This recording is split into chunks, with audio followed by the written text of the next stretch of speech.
সবাইকে জয় যিশু। প্রভু যীশু খ্রিস্টের শক্তিশালী নামে আমি আপনাদের প্রত্যেককে হৃদয় দিয়ে স্বাগত জানাচ্ছি আমার এই চ্যানেল জীবন্ত ঈশ্বরের মণ্ডলীতে। আমি প্রভু ঈশ্বরকে ধন্যবাদ দিই, কেননা তিনি আমাদের প্রত্যেককে তার চরণতলে জায়গা দিয়েছেন, সন্তান বলে ডেকেছেন, তাই না? একমাত্র ঈশ্বরেরই গৌরব হোক, আমেন। আমি বিশ্বাস করি আগের দিন আমি যাদের যাদের জন্য প্রার্থনা করেছি আর যারা যারা প্রার্থনাগুলো বিশ্বাস করে নিজেদের জীবনে গ্রহণ করেছেন তারা অবশ্যই ঈশ্বরের মহিমা দেখবেন, কেননা লেখা আছে যে বিশ্বাস করে তার পক্ষে সকলই সাধ্য। হালেলুইয়া।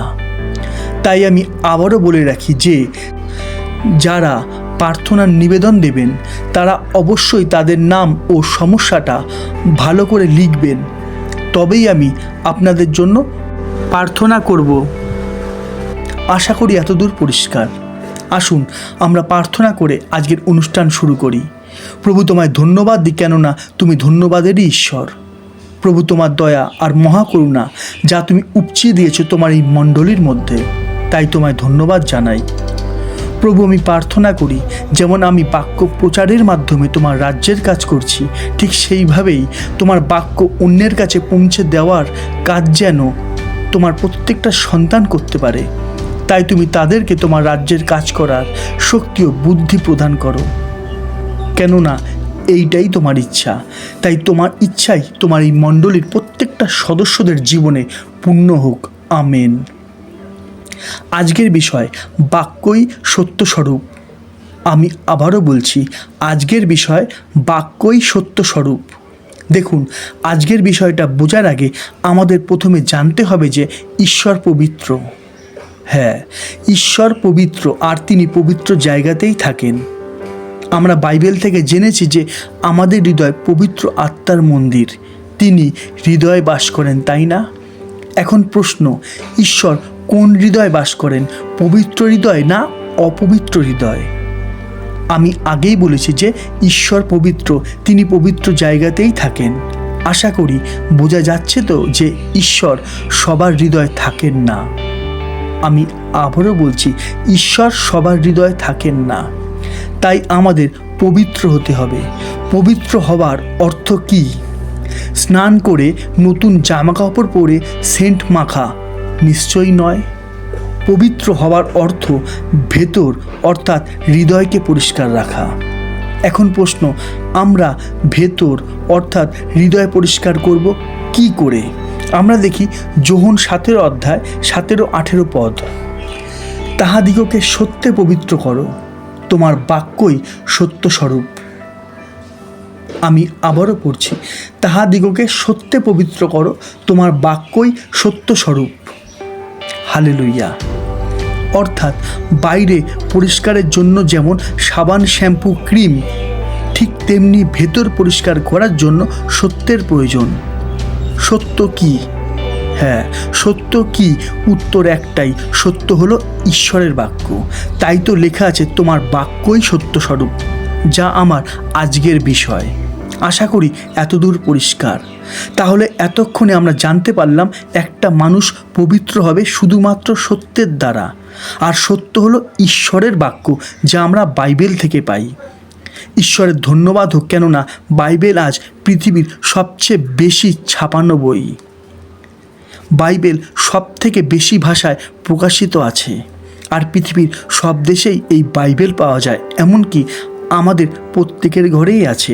একটু চেষ্টা করলেই বাইবেল জোগাড় করা যায়, তাই না? কিন্তু দুঃখের বিষয়, বাইবেল জানে তো সবাই, কিন্তু মানে কয়জন? বাইবেল পড়ে তো সবাই, কিন্তু বিশ্বাস করে কয়জন, তাই না? দেখুন, ভালো করে বুঝবেন, ট্রেনিংয়ে পরিত্রাণ আসে না, কিন্তু বিশ্বাসে পরিত্রাণ আসে। আমি আবারও বলছি, ট্রেনিংয়ে পরিত্রাণ আসে না, কিন্তু বিশ্বাসে পরিত্রাণ আসে। কেননা লেখা আছে 2 তিমথিও 3 অধ্যায় 15 পদে, আরও জানো তুমি শিশুকাল অবধি পবিত্র শাস্ত্রকলাপ জ্ঞাত আছো, সে সকল খ্রিস্ট যীশু সম্বন্ধীয় বিশ্বাস দ্বারা তোমাকে পরিত্রাণের নিমিত্ত জ্ঞানবান করিতে পারে। হালেলুইয়া। অর্থাৎ ঈশ্বরের বাক্যে বিশ্বাসের দ্বারাই আমরা এখানে জ্ঞানবান আর ভবিষ্যতে পরিত্রাণ পাই। কিন্তু আজ কি হচ্ছে? কেননা বাইবেল তো অনেকের কাছেই আছে, অনেকেই তো রোজই বাইবেল পড়ে। তার মানে কি তারা প্রত্যেকেই বিশ্বাসী? তার মানে কি প্রত্যেকেই তারা পরিত্রাণ পাবে? নিশ্চয়ই না। কেননা লেখা আছে বাইবেল পড়লেই পরিত্রাণ পাওয়া যায় না, কিন্তু বিশ্বাস করলে তবেই পরিত্রাণ পাওয়া যায়। একটু ভেবে বলুন, একটু ভেবে দেখুন। প্রত্যেকেই তো বলে যে আমি ঈশ্বরের সন্তান, কিন্তু সত্যি সত্যি কি কেউ বিশ্বাস করে যে ঈশ্বর আমার সাথে সাথে আছেন? কেননা যদি বিশ্বাস করতো তাহলে মিথ্যা বলে কিভাবে? যদি বিশ্বাস করে তাহলে মন্দ কাজ করে কিভাবে, তাই না? দেখুন, আমরা বাইবেলে পুরাতন নিয়মে পড়েছি যে ঈশ্বর কিন্তু ইসরায়েল জাতির সঙ্গে সঙ্গে ছিল, তাই তারা অনেক বড় বড় বিপদের হাত থেকে রক্ষা পেয়েছিল, তাই না? ঠিক সেইভাবেই আজও যাদের সাথে ঈশ্বর থাকবে তারাও সমস্ত রকমের বিপদের হাত থেকে রক্ষা পাবে। যেমন লেখা আছে, আমরা দেখি গীতসংহিতা 91 অধ্যায় 14 পদে, সে আমাতে আসক্ত, তজ্জন্য আমি তাহাকে বাঁচাইব। হালেলুইয়া। এখন প্রশ্ন, ঈশ্বর কার সঙ্গে থাকবেন? যে পবিত্র। হ্যাঁ, ঈশ্বর তার সঙ্গেই থাকবেন যে পবিত্র। আর পবিত্রকে, হ্যাঁ, পবিত্রকে যে সত্যের মধ্যে রয়েছে, যার মধ্যে ঈশ্বরের বাক্য আছে, সেই হলো সত্যিকারের পবিত্র। আমরা দেখি যোহন 6 অধ্যায় 63 পদ, আত্মাই জীবনদায়ক, মাংস কিছু উপকারী নয়। আমি তোমাদিগকে যে সকল কথা বলিয়াছি তাহা আত্মা ও জীবন। অর্থাৎ জীবন সেই পাবে যে ঈশ্বরের আত্মার দ্বারা পরিচালিত হচ্ছে, অর্থাৎ ঈশ্বরের ইচ্ছানুসারে জীবনযাপন করছে, নিজের ইচ্ছানুসারে নয়। তাই তো আমি সবসময় বলে থাকি যে কে কি করলো আমাদের দেখলে চলবে না, কিন্তু আমাদের দেখতে হবে যে ঈশ্বরের বাক্য আমাদের কি বলছে। কেননা ঈশ্বরের বাক্যই সত্য, আর সত্য যার মধ্যে থাকবে সেই পবিত্র, আর যে পবিত্র একমাত্র তার সঙ্গে ঈশ্বর থাকবেন। হালেলুয়া। কেননা আমাদের হৃদয় পবিত্র আত্মার মন্দির।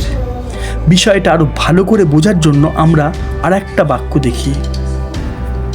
আমরা দেখি প্রকাশিত বাক্য 1 অধ্যায় 3 পদ, ধন্য যে এই ভাববাণীর বাক্য সকল পাঠ করে ও যাহারা শ্রবণ করে এবং ইহাতে লিখিত কথা সকল পালন করে, কেননা কাল সন্নিকট।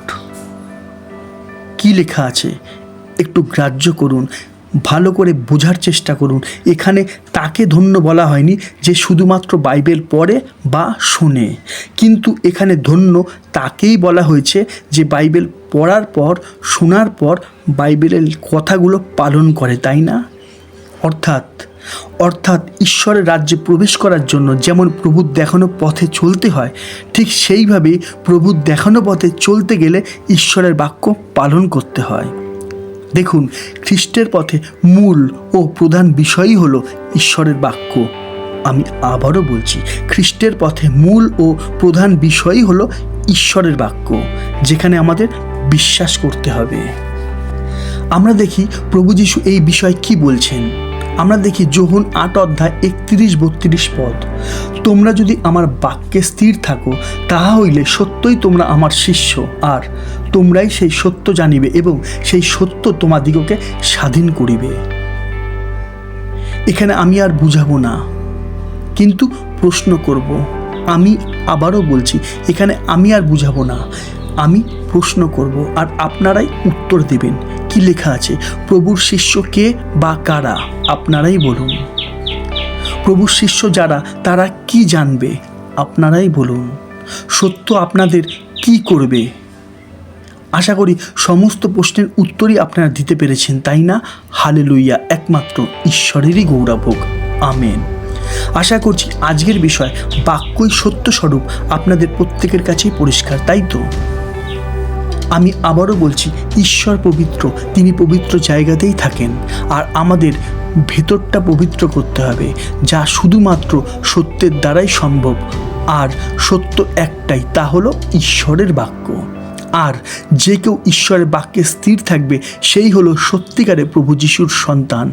আর যে কেউ প্রভুর শিষ্য অর্থাৎ সন্তান হতে পারবে শুধুমাত্র সেই ঈশ্বরের বাক্যের এই সত্য জানতে পারবে, যা আজ প্রচুর মানুষের কাছে গুপ্ত। আর সেই সত্যই আমাদের স্বাধীন করবে। অর্থাৎ যারা যারা ঈশ্বরের বাক্য পালন করবে তাদের জীবনে কোনো মন্দ, অন্ধকার, দিয়াবল কর্তৃত্ব করতে পারবে না। হালেলুয়া। একটা ছোট্ট কিন্তু গুরুত্বপূর্ণ কথা বলছি। হ্যাঁ, একটা ছোট্ট কিন্তু গুরুত্বপূর্ণ কথা বলছি, একটু মনোযোগ দেবেন। দেখুন, আগেকার দিনে ঈশ্বরের বাক্য থাকতো মন্দিরে। আগেকার দিনে ঈশ্বরের বাক্য থাকতো মন্দিরে, আর এখন ঈশ্বরের বাক্য পাওয়া যায় রাস্তার দেওয়ালে, তাই না? কিন্তু ঈশ্বরের বাক্য রাখার সঠিক স্থান হলো একমাত্র আমাদের এই হৃদয়। যার কান আছে সে শুনুক ঈশ্বরের আত্মা মণ্ডলীগণকে কি কহিতেছেন। কেমন লাগছে? যদি ভালো লাগে ঈশ্বরকে একটা ধন্যবাদ দিন। আশা করি ঈশ্বরের বাক্য একটা বিশ্বাসীদের জীবনে কতই না গুরুত্বপূর্ণ তা আমরা প্রত্যেকেই জানতে পারলাম, তাই না? তাই তো আমি বারবারই বলে থাকি যে যেভাবে আপনারা ঈশ্বরের এই জীবন্ত বাক্যের শিক্ষায় শিক্ষিত হচ্ছেন, ঠিক সেইভাবে অন্যদেরকেও শোনার, শেখার সুযোগ করে দিন। তাই হোক। আমেন। আসুন প্রার্থনা করি। প্রভু, তোমার জীবন্ত বাক্যের শিক্ষার দ্বারা আমরা জানতে ও বুঝতে পেরেছি যে তোমার বাক্যই সত্য স্বরূপ। তাই তুমি আমাদের শক্তি দাও যেন আমরা তোমার বাক্য পালনের দ্বারা পবিত্র হতে পারি। কেননা আমরা জেনেছি যে তুমি পবিত্র, আর তুমি পবিত্র জায়গাতেই থাকো। তাই তুমি আমাদের প্রত্যেকের হৃদয়ে এসো, বাস করো এই মন্দিরে, আর তুমি কর্তৃত্ব করো আমাদের উপরে। এই প্রার্থনা যিশু নামে চাইলাম। আমেন। হালেলুয়া। ঈশ্বরের শান্তি, ঈশ্বরের বাক্যে বিশ্বাসী প্রত্যেক ভাই বোনেদের উপরে বর্তুক। আমেন। আজ এতটাই। আবার দেখা হবে ঈশ্বরের জীবন্ত বাণীর নতুন কোনো শিক্ষা নিয়ে। ততক্ষণ সবাইকে জয় যিশু, জয় যিশু, জয় যিশু।